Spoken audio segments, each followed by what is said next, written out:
U.S. Air Force B-1B bombers, 2 Japanese fighter jets, and 4 South Korean fighter jets. They all flew over the Korean peninsula.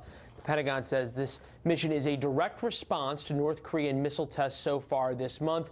The U.S. also conducting a successful test of its missile defense system, but neither of these actions has deterred North Korea in the past. Let's bring in Nile Gardiner, director of the Margaret Thatcher Center for Freedom at the Heritage Foundation. Nile, great to see you. My pleasure. We've seen these shows of force. We've seen sort of some of these military exercises with the South Koreans. What we haven't seen from this administration is massive retaliatory sanctions against Chinese banks who do business with North Korea, massive retaliatory sanctions against Polish companies or Qatari companies that do business with North Korea. Is it time for that now?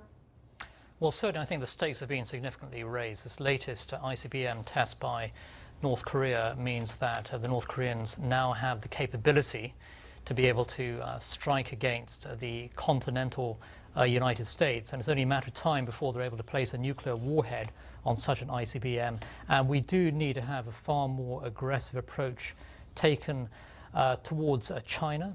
China, of course, is North Korea's largest trading partner. 90% of trade with North Korea is with China. If the stakes are as high as you say they are, and it seems as though that's a both bipartisan and universal belief, why have we seen these incremental baby steps so far from the administration? Why not massive sanctions and other types of pressure that could be brought to bear?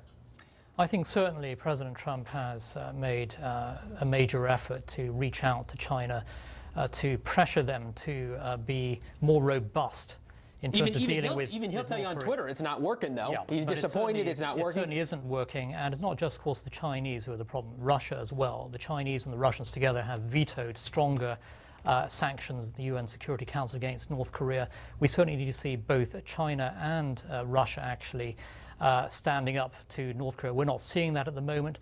We certainly should be considering major sanctions against Chinese companies that are investing in North Korea.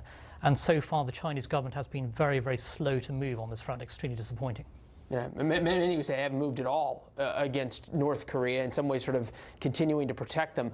You brought up the issue of sanctions against Russia, and that's being signed sometime in the next couple of days by President Trump. Congress pushed through these sanctions against Russia. We've got the Vice President in Estonia, Kristen Fisher, talking with him earlier. Has the world gained enough respect for Donald Trump to once again fear the American NATO alliance in the way that it feared the Margaret Thatcher, Ronald Reagan alliance? I think certainly there are a lot of steps in the right direction. And without a doubt, I think the United States' posture towards Russia at the moment is very, very robust. And the Russians, of course, are deeply unhappy with this latest wave of sanctions. And it's the right message to send to Moscow that the US and its allies will not only sanction them, but enhance those sanctions. And also the United States is increasing its military presence in the Baltic states. We're also seeing the deployment of bombers to Britain as a warning, actually, to Moscow. So actually many of the measures being taken by the Trump administration towards Russia have been very, very strong. So this cozy up to Russia thing you don't buy? No, actually, if you look at the substance of US-Russia relations at the moment, I think there's a lot of strength being projected on the US side.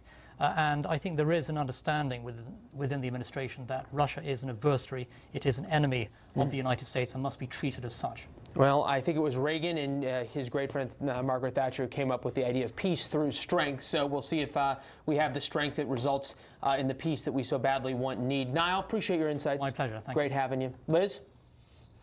Well, coming up next, we're going to tell you about the newest edition